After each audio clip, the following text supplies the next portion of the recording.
Bonjour. Aujourd'hui, 18 mai 2024, exercice de géométrie dans l'espace. Alors, c'était l'exercice 4 du bac scientifique Polynésie, juin 2011. J'ai été amené à modifier un peu l'énoncé pour qu'il soit conforme au programme actuel. L'énoncé, on considère le cube ABCDEFGH de côté 1 représenté en annexe, en fait, c'est ci-dessous. L'espace est rapporté au repère orthonormé D, vecteur dA, vecteur DC, vecteur DH. Le point K est défini par vecteur DK égale 2 tiers du vecteur DF. Donc voilà la figure. Partie A. Question 1. Montrer que le point K a pour coordonnées 2 tiers, 2 tiers, 2 tiers. Question 2. Montrer que les droites EK et DF sont orthogonales. Question 3. Calculer la distance EK. Partie B. Soit M un point du segment HG. Le point M est tel que vecteur HM égale M vecteur HG où petit m est un réel appartenant à l'intervalle 0,1. Question 1. Montrer que pour tout réel M appartenant à l'intervalle 0,1, le volume du tétraèdre DEFM en unité de volume est égal à 1/6. Question 2. Justifier que le point M a pour coordonnées 0, M1. Question 3. Soit grouper le plan d'équation cartésienne m-1x plus y-mz égale 0. On voit que c'est une équation qui dépend du paramètre m. Petit a, montrer que les points D, F, M appartiennent au plan P. Petit b, que représente le vecteur n de coordonnées m-1, 1, m pour le plan P. Question 4, soit grand L le projeté orthogonal du point E sur le plan P. Petit a, justifier qu'il existe un réel t tel que vecteur EL égale t vecteur n. Petit b, montrer que t est égal à 1 divisé par 2m carré moins 2m plus 2. Question 5. On note dm la distance du point E au plan MFD. Petit a, montrer que pour tout réel m de l'intervalle 0,1, dm égale 1 sur racine carrée de 2m carré moins 2m plus 2. Petit b, déterminer la position du point M sur le segment HG pour laquelle la distance dm est maximale. Petit c, en déduire que lorsque la distance dm est maximale, le point K est le projeté orthogonal du point E sur le plan DFM. Correction, partie A, question 1. Montrer que le point K a pour coordonnées 2 tiers, 2 tiers, 2 tiers. Alors, on sait que le point D a pour coordonnées 0, 0, 0. Le point F a pour coordonnées 1, 1, 1. Donc, pour obtenir les coordonnées du vecteur DF, on utilise la formule xf moins xd, yf moins yd, df moins zd si on veut. Mais ici, comme le point D a pour coordonnées 0, 0, 0, le vecteur df a les mêmes coordonnées que le point F. Donc, on calcule 2 tiers du vecteur df. Ses coordonnées, c'est 2 tiers, 2 tiers, 2 tiers. Donc, comme le vecteur dk, c'est 2 tiers de df, on peut dire que le vecteur dk a pour coordonnées 2 tiers, 2 tiers, 2 tiers. Et immédiatement, le point K a pour coordonnées 2 tiers, 2 tiers, 2 tiers, puisque le point D est l'origine du repère et qu'il a comme coordonnées 0, 0, 0. Question 2, montrer que les droites EK et DF sont orthogonales. Alors, on va utiliser le vecteur EK, par exemple, et le vecteur DF, et démontrer que les vecteurs EK et DF sont orthogonaux en utilisant leur produit scalaire. Alors, le point E a pour coordonnées 1, 0, 1, et K pour coordonnées 2 tiers, 2 tiers, 2 tiers. Donc, le vecteur EK, ses coordonnées sont 2 tiers moins 1, c'est-à-dire moins 1 tiers, 2 tiers moins 0, c'est-à-dire 2 tiers, et 2 tiers moins 1, c'est-à-dire moins 1 tiers. Alors, j'ai préféré prendre le vecteur 3, vecteur EK, puisqu'il va avoir des coordonnées entières, ce sera plus simple pour les calculs. Et donc, on obtient 3 vecteurs EK a pour coordonnées moins 1, 2, moins 1. Donc, en fait, le produit scalaire du vecteur 3EK et du vecteur DF, c'est le produit des abscisses plus le produit des ordonnées plus le produit des cotes. Donc on obtient moins 1 plus 2 moins 1, ce qui donne 0. Donc les vecteurs 3ek et df sont orthogonaux, ce qui veut dire que les vecteurs ek et df sont aussi orthogonaux, leur produit scalaire vaut 0. Donc vecteur ek orthogonal au vecteur df, donc les droites ek et df sont orthogonales. Question 3, calculer la distance ek. Alors on connaît les coordonnées du vecteur ek, on les a calculées à la question précédente, et on sait qu'à ce moment-là, la norme du vecteur ek au carré, qui est aussi ek carré, c'est l'abscisse au carré, plus l'ordonnée au carré, plus la cote au carré. Autrement dit, moins 1 tiers au carré, plus 2 tiers au carré, plus moins 1 tiers au carré. Donc on obtient que ek carré, c'est 1 neuvième, plus 4 neuvièmes, plus 1 neuvième, c'est-à-dire 6 neuvièmes. Et en prenant la racine carrée, nous allons obtenir la distance ek, c'est racine carrée de 6 divisé par racine carrée de 9, qui est égale à 3. Donc on obtient que ek, c'est racine de carré de 6 divisé par 3. Partie B, question 1. Montrer que pour tout réel m de l'intervalle 0,1, le volume du tétraèdre DEFM en unité de volume est égal à 1/6. Alors, regardons un peu la figure. Vous pourriez utiliser genre l'épreuve l'annexe et rajouter éventuellement le tétraèdre DEFM. Et puis se poser la question, évidemment, pour trouver le volume, est-ce qu'il y a une face plus intéressante qu'une autre, une face dont la hauteur est simple? Alors ici, on doit pouvoir constater que, par exemple, les points E, F, M sont dans la face EFGH.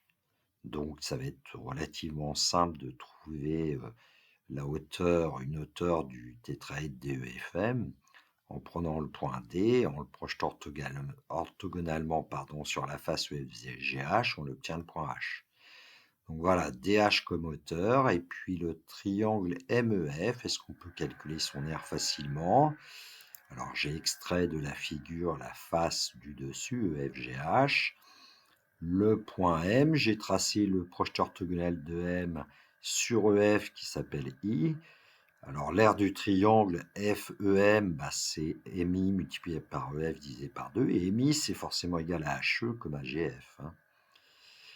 Et donc, voilà, on doit pouvoir calculer. Volume de DEFM, c'est 1 tiers fois l'aire du triangle EFM fois DH, car DH est orthogonal au plan EFM. EFM, en fait, quand on regarde la figure, c'est la même chose aussi que l'aire du triangle EFH, puisqu'ils ont EF comme base et une hauteur HE ou MI qui est la même. C'est pour ça que j'ai écrit en dessous que le volume de DEFM, c'est 1 tiers fois l'aire de EFH fois DH. Alors l'aire de EFH, c'est 1/2 fois EF fois HE. C'est aussi la moitié de l'aire du carré EFGH. Plusieurs façons de voir les choses. Donc on obtient que le volume de DEFM, c'est 1 tiers fois 1/2 fois EF fois HE fois DH. Alors comme EF, HE et DH sont égaux tous les trois à 1, on obtient que le volume de DEFM, c'est 1/6. Et puis ceci pour tout point M du segment AG, c'est-à-dire pour tout réel M de 0,1. Question 2. Justifier que le point M a pour coordonnées 0, M1. Alors on sait que le vecteur HM est défini par M HG. Donc on va calculer les coordonnées du vecteur HG. Alors H a pour coordonnées 0, 0, 1, G a pour coordonnées 0, 1, 1, et donc le vecteur HG a pour coordonnées 0, 1, 0. Et puis donc le vecteur MHG qui va nous intéresser en dessous a pour coordonnées 0, M0. Les vecteurs HM et MHG sont égaux, donc on peut dire que leurs coordonnées sont égales, ce qui va nous permettre d'affirmer que XM moins XH est égal à 0, YM moins YH est égal à M, et ZM moins ZH est égal à 0. On avait les coordonnées du vecteur MHG. Alors, ça nous permet d'en déduire que XM égale XH, YM, c'est M plus YH, et ZM égale ZH. On va remplacer maintenant les coordonnées point H, 0, 0, 1, on les a au-dessus. Donc en fait, xm va être égal à 0, ym, ça va être m plus 0, c'est-à-dire m, et zm, ça nous donne 1. Et donc, on a les coordonnées du point M, qui sont 0, M, 1. Question 3, montrer que les points D et F, M appartiennent au plan P. Le plan P a été défini par son équation cartésienne m-1x plus y-mz égale 0. Donc, il suffit de regarder si les trois points D et F, M ont leurs coordonnées qui vérifient l'équation cartésienne. Commençons par le point D, qui est l'origine du repère. Ça va être très simple, puisque m-1xd plus yd moins mzd, et ben ça va donner forcément m-1 fois 0 plus 0 moins m fois 0, 0. Et donc, le point D appartient bien au plan P. Pour le point F, m-1xf plus yf moins mzdf, c'est m-1 fois 1 plus 1 moins m fois 1, ça donne m-1 plus 1 moins m, ce qui donne encore 0, ce qui fait que le point F appartient au plan P. Pour le point M, m-1 facteur de xm plus ym moins mzm, m-1 multiplié par 0, plus m, moins m fois 1. Ce qui donne 0 plus m moins m, ce qui donne 0, et puis donc le point M appartient au plan P. Je rappelle qu'à chaque fois, on utilise les coordonnées du point. Xm, on sait que c'est 0. On sait que ym, c'est m. Et on sait que zm vaut 1. Ce que je viens de dire, en tout cas, pour le point M, c'est la même chose pour le point F, évidemment, et le point D. Donc, en fait, comme le plan P contient les points DFM qui ne sont pas alignés, c'est que le plan P, c'est aussi le plan DFM. Question 3b, que représente le vecteur n de coordonnées m-1, 1, moins m pour le plan P? Alors, on rappelle à nouveau que le plan P a pour équation cartésienne n-1x plus 1y moins mz égale 0. Et on sait d'après le cours que pour trouver un vecteur normal, il suffit de prendre les coefficients devant x, ça sera l'abscisse, m-1. Le coefficient devant y, j'ai mis 1y pour qu'on ait 1. Et le coefficient devant z, c'est moins m, et donc le vecteur n de coordonnées m-1, 1, moins m, c'est un vecteur normal au plan P. Donc j'ai rappelé la propriété de cours. Le plan d'équation cartésienne ax plus by plus cz plus d égale 0 pour vecteur normal n de coordonnées ABC. C'est ce qu'on a utilisé ici. Question 4a, justifier qu'il existe un réel t tel que vecteur EL égale t vecteur n. Alors, j'ai fait une petite figure qui n'est pas la bonne figure, entre guillemets, de notre exercice, mais ça permet de visualiser la situation. Parce qu'on nous dit que le point L, c'est le projeté orthogonal de E sur le plan P. Et le plan P a pour vecteur normal n. Et donc, le vecteur EL, c'est aussi un vecteur normal du plan P. Donc, les deux vecteurs vont être collinéaires, n et EL, ce qui fait qu'on va pouvoir répondre à la question. Allez, on rédige. Le point L est le projeté orthogonal du point E sur le plan P, donc le vecteur EL est un vecteur normal au plan P. Donc les vecteurs EL et N sont collinéaires, donc il existe un réel T tel que vecteur EL égale T fois le vecteur N.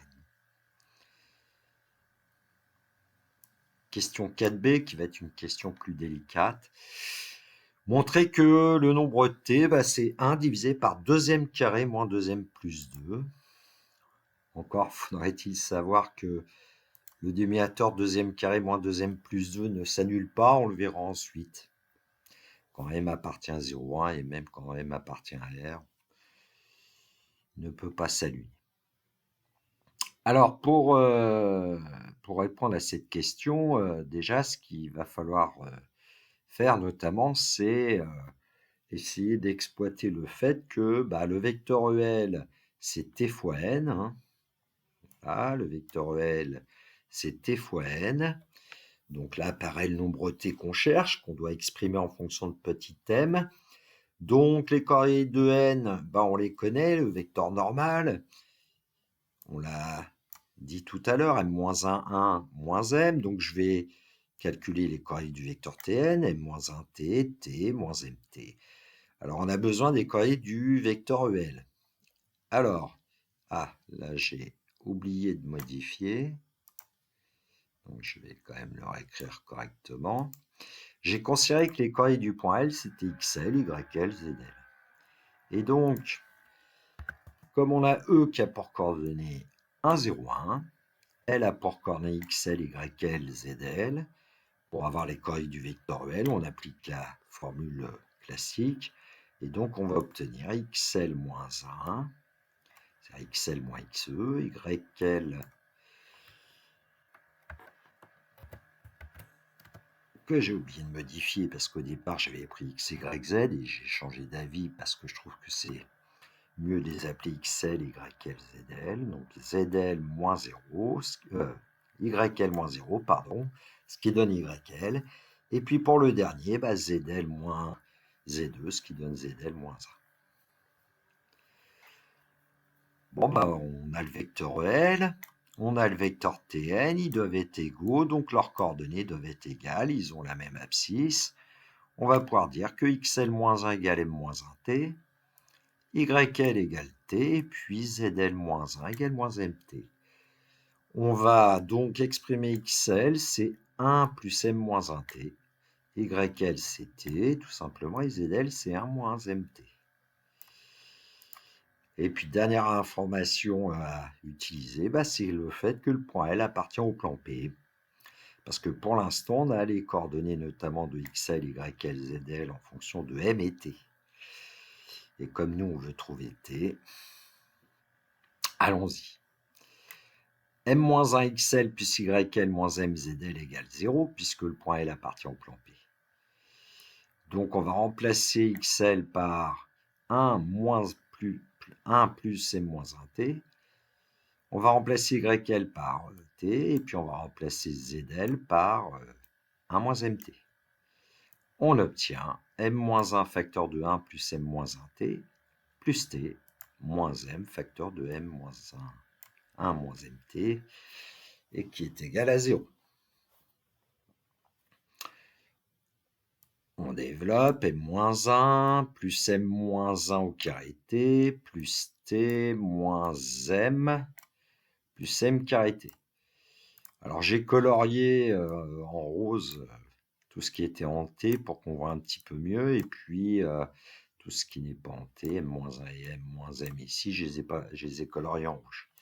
Mais bon, normalement, tout se fait en noir ou en bleu. Hein. Alors, qu'est-ce qu'on obtient? Pour t, on va obtenir m-1 au carré plus 1 plus m carré comme facteur. Et puis, les m vont disparaître. Il va rester moins 1 ici qu'on va transposer, qui nous donne 1. On développe ce qu'il y a devant t, m carré moins 2m plus 1, identité remarquable, plus 1 plus m carré t égale 1. Et on obtient 2m carré moins 2m plus 2 facteur de t égale 1. Et donc, on va pouvoir dire que t, c'est 1 divisé par 2m carré moins 2m plus 2. Question 5a, montrer que pour tout réel m de l'intervalle 0,1, dm égale 1 divisé par la racine carrée de 2m carré moins 2m plus 2. Donc, on se donne un réel m quelconque de l'intervalle 0,1 et dm, on lui disait dans l'énoncé que c'était la distance du point E au plan DFM, qui est le plan P en fait, et donc dm, c'est tout simplement la distance EL. Or, nous, on sait que le vecteur EL, c'est t fois le vecteur n, donc on peut affirmer que la distance EL, alors attention, c'est la valeur absolue de t a priori fois la norme du vecteur n. Alors, comme on avait trouvé t auparavant, t c'était 1 sur 2m carré moins 2m plus d, on a besoin de sa valeur absolue, bon 1 est positif, donc on a besoin du signe de 2m carré moins 2m plus 2. On va regarder ce que ça lui donne. En fait, quand on avait fait le calcul de 2m carré moins 2m plus 2, on peut remarquer que c'était m moins 1 au carré plus 1 plus m carré. Et comme m-1 au carré est positif et m carré est aussi positif, ça veut dire que immédiatement, 2m carré moins 2m plus 2 est supérieur ou égal à 1. Et un nombre qui est supérieur ou égal à 1 est forcément strictement positif, ce qui veut dire que t est strictement positif. Bon, au cas où on ne reprendrait pas le calcul de la question précédente et qu'on ne remarquerait pas ceci, vous avez bien sûr une autre méthode, hein. 2m carré moins 2m plus 2, c'est un polynôme du second degré, dont l'inconnu, c'est petit m. Et puis, on peut trouver le signe d'un polynôme du second degré. Il suffira de calculer delta et puis voir que delta est strictement négatif ici. Donc, le polynôme du second degré est du signe du coefficient devant m, 2. C'est-à-dire toujours strictement positif. Donc, finalement, la valeur absolue de t, c'est petit t. Donc, valeur absolue de t, c'est 1 sur 2m carré moins 2m plus 2. Bon, passage, ça veut bien dire que 2m carré moins 2m plus 2 ne peut jamais s'annuler. Cherchons la norme du vecteur n. Alors, le vecteur n, c'est coordonnées m-1 moins m. Alors, moi, je préfère écrire norme de n au carré. C'est évite d'écrire une racine carrée. Et donc, c'est l'abscisse au carré, plus l'ordonnée au carré, plus la cote au carré, m-1 au carré, plus 1 au carré, plus moins m au carré. Donc, on retrouve m-1 au carré plus 1 plus m carré. Et là, on l'a déjà vu, hein, ce nombre-là, et il vaut 2m carré moins 2m plus 2. Bon, on peut toujours le redévelopper, hein, mais ça ne sert pas à grand-chose. Voilà, donc la norme de n au carré, c'est 2m carré moins 2m plus 2. Donc, on va pouvoir calculer EL. C'est valeur absolue de t, norme de n, je le rappelle. Donc, EL, c'est 1 sur 2m carré moins 2m plus 2. Et pour avoir la norme de n, il suffit de prendre la racine carrée de 2m carré moins 2m plus 2. Oh oh, 2m carré moins 2m plus 2 apparaît à chaque fois, et en fait, ça va nous donner, évidemment, tm égale 1 sur racine carrée de 2m carré moins 2m plus 2.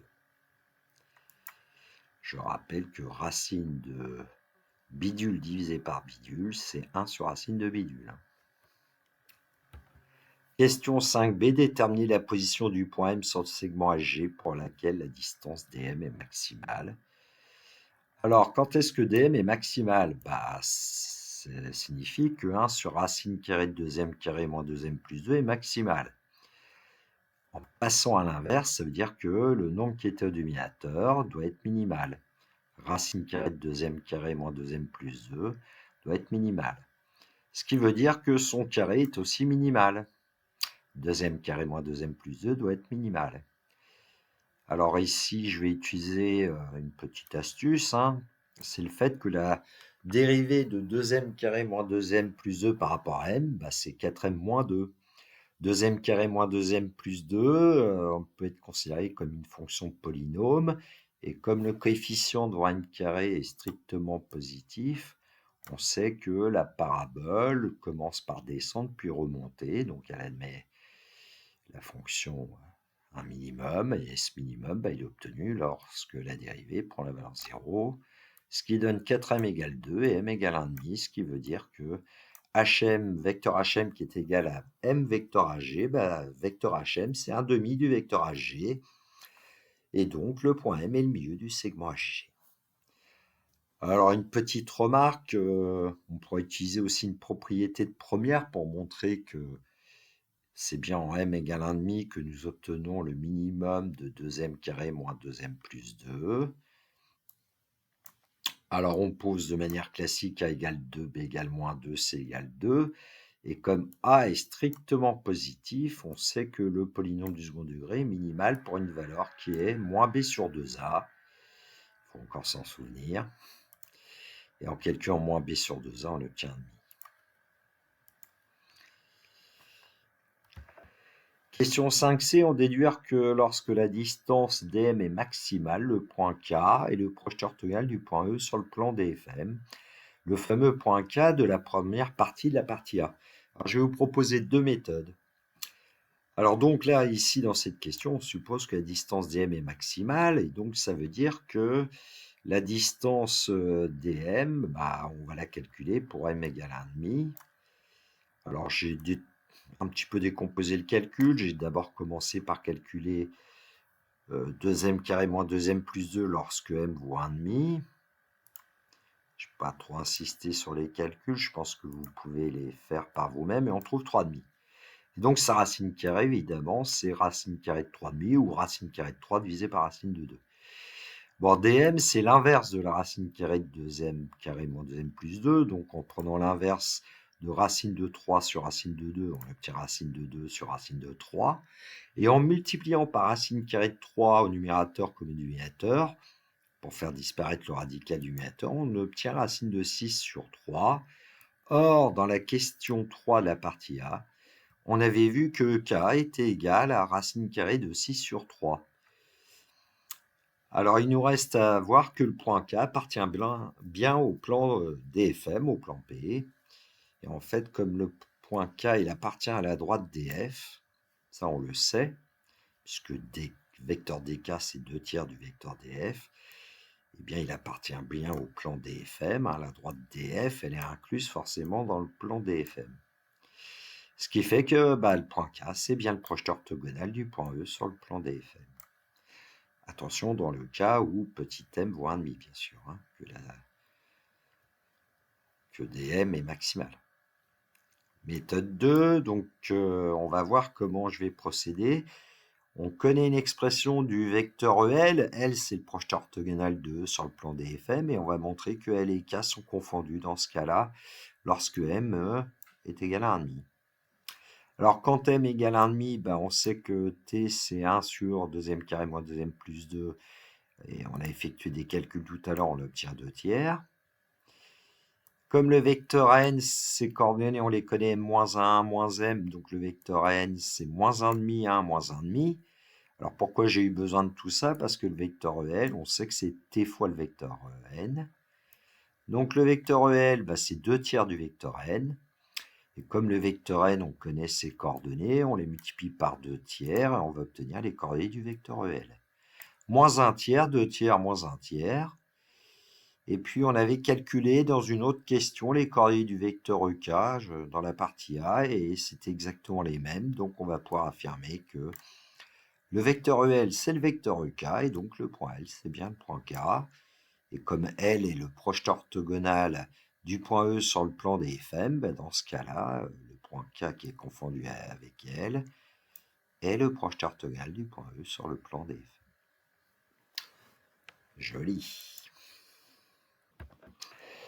Alors, je voudrais faire une remarque, c'est que dans le sujet d'origine de 2011, en fait, pour calculer la distance dm, à l'époque, il y avait une formule. Alors, c'est la formule que vous allez voir là à l'écran. En fait, quand vous cherchez la distance d'un point A de coordonnées XR, Y à Z à un plan P d'équation à X plus BY plus CZ plus D égale 0, on peut montrer que cette distance, c'est la valeur absolue de AXA plus BYA plus CZA plus D, divisé par la racine carrée de A carré plus B carré plus C carré. Je vous fais remarquer qu'ici, racine carrée de A carré plus B carré plus C carré, c'est la norme du vecteur N, de coordonnées ABC, et puis au numérateur, il y a une valeur absolue, et puis tout simplement, on prend l'équation cartésienne du plan P et on remplace x, y, z par les coordonnées du point A. Donc, dans l'exercice, il faudrait prendre le point E à la place du point A, et puis vous pourrez vérifier cette formule. Alors, vous voyez qu'ici, c'est une conclusion parce que, en fait, je vous ai redonné tout un texte pour pouvoir démontrer cette formule, qui était une formule qui était encore au programme il y a quelques années. Et puis, vous aurez la correction. Donc, je vous laisse le faire par vous-même. Si ça vous intéresse, c'est assez intéressant parce qu'on retrouve des choses avec notamment le produit scalaire. Bon, mais je ne vais pas le détailler parce que ça n'est plus au programme de terminale. Première cerise sur le gâteau, vous devez pouvoir voir à l'écran une animation avec le logiciel GeoGebra. Alors, dans le graphique 3D, j'ai construit évidemment le cube ABCDEFGH. J'ai placé un point M qui, vous pouvez le constater, se balade sur le segment HG. Vous avez la valeur de petit m qui apparaît à l'écran, de la distance EL. Et puis à droite, vous avez une vue du plan P, c'est-à-dire le plan DFM. Donc on peut constater que, évidemment, La figure bouge, et puis nous, ce qui va nous intéresser, c'est de voir par exemple pour quelle valeur de M le point L est confondu avec le point K. Donc je vais arrêter l'animation du curseur M. Voilà, pile poil là où il fallait. Oula, j'ai de la chance. Quelle est la probabilité d'obtenir 0,5 lorsque on cherche un nombre entre 0 et 1? Bon. Bref. Donc là, vous voyez que pour m égale 0,5, 0,5, sur la figure de droite comme de gauche, elle a l'air d'être confondue avec le point K. Bon, ça confirme tout simplement ce qu'on a fait dans l'exercice. Alors, on va quand même faire évoluer le nombre m. Je vais le faire à la main manuellement, voilà. Ah oui, il y avait 2 décimales, donc la probabilité n'était pas si faible d'obtenir peut-être 0,5. Voilà, donc on va s'en approcher tout doucement. Bon. Alors, en fait, ça serait confirmé par la fenêtre algèbre. Je ne sais pas si je peux accéder au point K, là, ici, et le mettre sur le graphique ou pas, ces coordonnées. Il veut bien. Oh, attention, le point L. Oui, bon. Oh là, ça, c'est un peu le souci avec notamment la 3D. Et ben voilà, on dirait que les soucis de manipulation du logiciel. Donc voilà, ils ont comme coordonnées tous les deux 2 tiers, 2 tiers, 2 tiers. Normalement, bon, GeoGebra donne des valeurs approchées. Évidemment, si on bouge le point M, le LM, pardon, voilà, le point K, lui, il a toujours ses coordonnées, mais le point L, évidemment, a d'autres coordonnées. D'ailleurs, c'est intéressant de voir que pour m égale 1, le point L a pour coordonnées 1, 1,5. Et puis quand petit m égale 0, les coordonnées c'est 1,5, 1,5, 1. Bon. Voilà. Deuxième cerise sur le gâteau. Bon, dans la graphique 3D, ça n'a pas beaucoup bougé. C'est la figure classique avec la distance L qui est indiquée. Donc nous, on aimerait bien savoir pour quelle valeur de petit m la distance L est la plus grande. Alors là, j'ai fabriqué un curseur que vous voyez dans le graphique 2 tout en bas. Pour l'instant, je vais bouger un peu, je vais expliquer. Bon, c'était juste pour voir que dans la zone graphique, le point L évolue. Alors, dans la graphique 2, voilà, le point que j'ai placé ici, c'est un point d'abscisse petit m et puis d'ordonner en fait la distance L. Donc, on cherche quand est-ce que la distance est maximale et puis en faisant bouger le point N, on va s'apercevoir qu'elle est maximale pour petit m égale 0,5 apparemment. Voilà. Le fameux point T que vous avez ici, dont vous avez les coordonnées. En fait, cette fonction que j'ai appelée G, on va pouvoir regarder ce que c'est. Cette fonction G, c'est en fait 1 divisé par racine carrée. Alors ici, c'est 2x carré moins 2x plus 2 parce que GeoGebra veut absolument la variable x. Dans notre texte, c'était 1 divisé par racine carrée de 2m carré moins 2m plus 2. Et puis évidemment, pour x compris entre 0 et 1. Donc on retrouve donc ce résultat. dm est maximal pour m égale 0,5.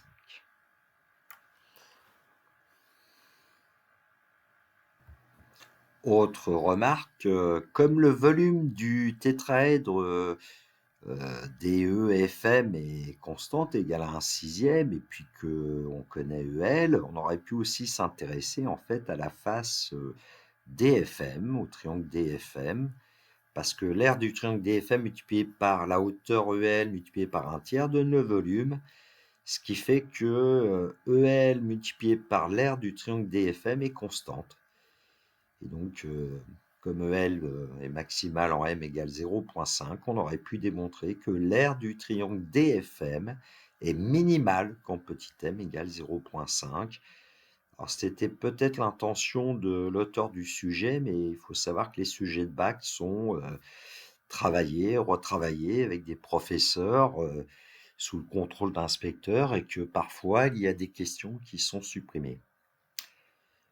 Voilà, vous pourrez toujours essayer de le faire par vous-même, ce que je viens de proposer, vous intéresser à l'ère du triangle DFM.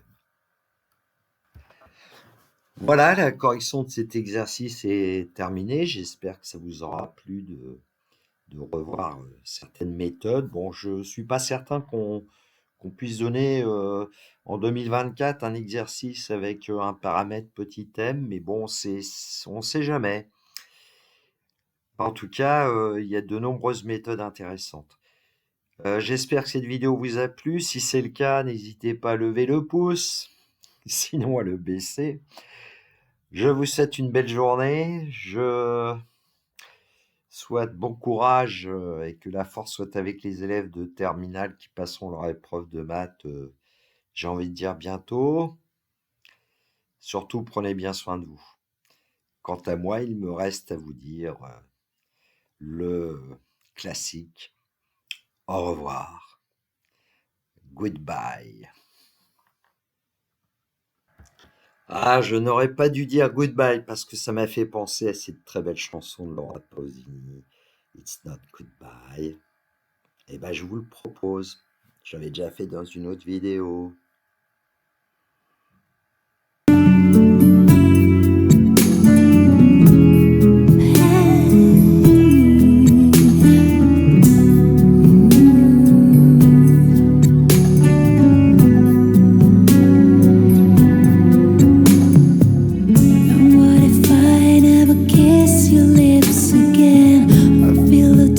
Of your sweet embrace, how would I ever go on?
bien, moi, ça sera goodbye.